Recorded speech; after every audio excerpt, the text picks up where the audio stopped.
one. Hello all, Detailed Creative here. And as you can see, I'm in the skin of one of the characters for the roleplay, Jidou, and I also have somebody else here in the world of Assyria.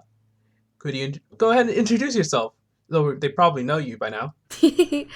Howdy, y'all. I'm Horsecraz. Thank you for letting me be here. It's very fun.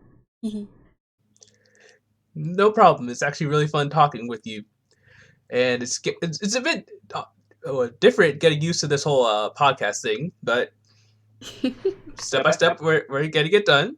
Yeah. So, basically, the title the topic we'll be talking about in this podcast will be called Creating Your Roleplay Style. Now, what I mean when I'm talking about this specifically is you want to start a roleplay, you start a roleplay, and then you see how different people have different ways that they do things.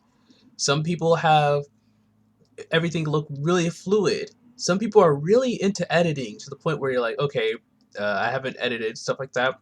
So, how necessarily do you start and have your own specific roleplay style, the way that you do roleplays? I find that with this specific topic, a lot of the things that you'll end up learning will be added to your style over time. Like, what I'm saying is, you'll learn your style as you make the episodes. Now, if you're wondering how to make the first episode, you could also look into just other people who make content who are role players. You can see how, okay, are they doing a lot of the stuff from first person? Are they doing it with some third person, some first person, which is basically some of it they're showing from the Minecraft inventory you normally see. Some of it they're showing from a camera looking at the person. Or are they doing everything completely in third person where you just see the person the entire time but you never see the inventory of the character as according to the game? These are some things that you can think of over time, and one very great thing to do is just look at other channels, look at other roleplay channels, see what they do, the different things they add in.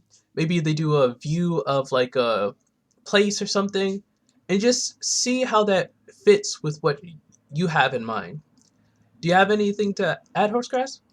Yeah, I definitely think that looking at a bunch of other role plays that you enjoy and figuring out what specifically you enjoyed from it and what you didn't like from it really helps you develop your style of it. I know that definitely helped for me, and I also did just a couple of test videos by myself as well, just to kind of figure out what more or less was mine before I started posting. And then even after I started posting, it kept developing from there as I figured out more things and how to do certain things. Yes, I would very well agree with that, because when I started, like, I had like a few YouTubers who encouraged me to, well, inspired me, not encouraged because they didn't talk to me, but inspired me to make different, well, Minecraft videos. And then as I would start working through, because the first thing I started doing was going more the route of making scripts, which through custom NPCs. So all the stuff that would be talked about would be mentioned in a custom NPC's script. What I would learn over time is that it's probably better to do a mix of that and also visual so that people can see stuff rather than just see a bunch of text. But that was just me developing my roleplay style. There's a lot of things that once you start getting into it, you'll be like, okay, now this is what I did. And one thing I would advise you to do is to look at your videos. You don't have to look at it on YouTube to give yourself a view, but once you make the video, try looking through it, like viewing it. It's something that can allow you, especially after some time. When you look at it at first, that's to show you how it looks. When you do it after some time, you've kind of changed in how you think. So looking back on it can now bring you a bunch of different ideas on how to make what you do better.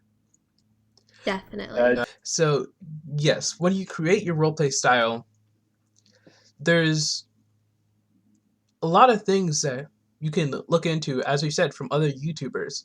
Once you see how they do things, and you see, okay, maybe I like how this person adds this, but I don't really like how this other thing is. You could use all those different things to make your own style. And there's also a part of it that you kind of can't necessarily learn from other people, which is just from trial and error what you figure out that you like. By making roleplay videos, you can really look into other YouTubers. That's a really good thing. There's just another part that as you go through it, you're like, okay, I've been making videos this way. Maybe I should add this in. Yeah, I definitely agree with that there because you might like the way that another YouTuber does a specific thing, but when you try it out, you're like, I don't really know if this works for me and what I'm trying to do here. So it's very important to do your own testing. Like I said, I tested before, and what I was testing was actually with the custom NPCs doing like the normal interaction text script kind of a thing. And I decided that while I like watching that in other people's series, it wasn't necessarily what was best for my series. Hmm. And something I would encourage is even once you develop your roleplay style, like for instance, it kind of will end up being like your signature in some way. I also would encourage, like, hey, if you see how this YouTuber has done it in a specific way, for instance, let's say third person view, if even if you have a YouTube style, a roleplay style already, you can try it out. You can like make a whole series in that specific style because it's basically like art. Like when you're drawing, you can draw in different art styles. That doesn't mean that you are doing a bad thing when you try a different art style. Like if you go to cartoons, let me just fix that. If you go to cartoons, then well, if you do cartoonized drawing, that doesn't necessarily mean that by you changing to, let's say, uh, Japanese anime drawing, that there's something bad that happened along the path. Figuring out just what style you want to do by trying other ones is also a pretty good idea. Definitely. And I know for a lot of people, especially kind of like in the art world, talking about style has a certain connotation to it that feels imposing and just kind of intimidating. But you really don't have to be intimidated by it because you can sit there and you can mix and match a bunch of things and just keep going. And eventually you'll get to where you like what you're creating. And that's like the best feeling ever. So, one of the things to think about with your roleplay style is that even though you do make, like, you do look to other people and see how they do things, there'll also be a lot that you will end up learning on your own that may not be as easy to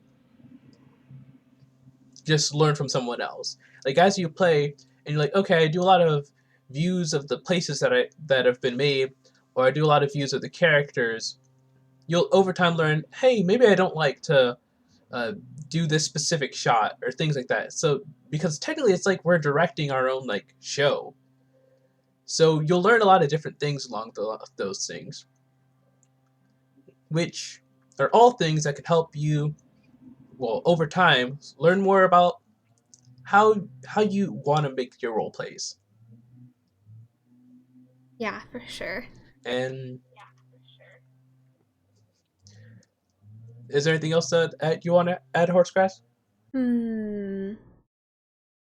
I think the biggest thing, and I know this has been a point in basically every episode we've done so far, is have fun with it. It's a lot to try and figure out how Yes. you want to do it, but overall, have fun with however you're doing it. Yes. Because honestly, I'll let you know. When I first started my role plays, like I wasn't thinking about all of this stuff. But after doing like roleplay episode after roleplay episode, that's when I would start thinking more about these different things.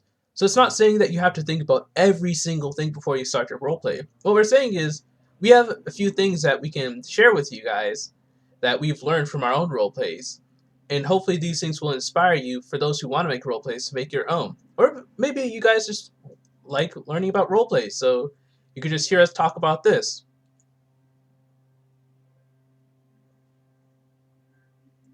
And so yes,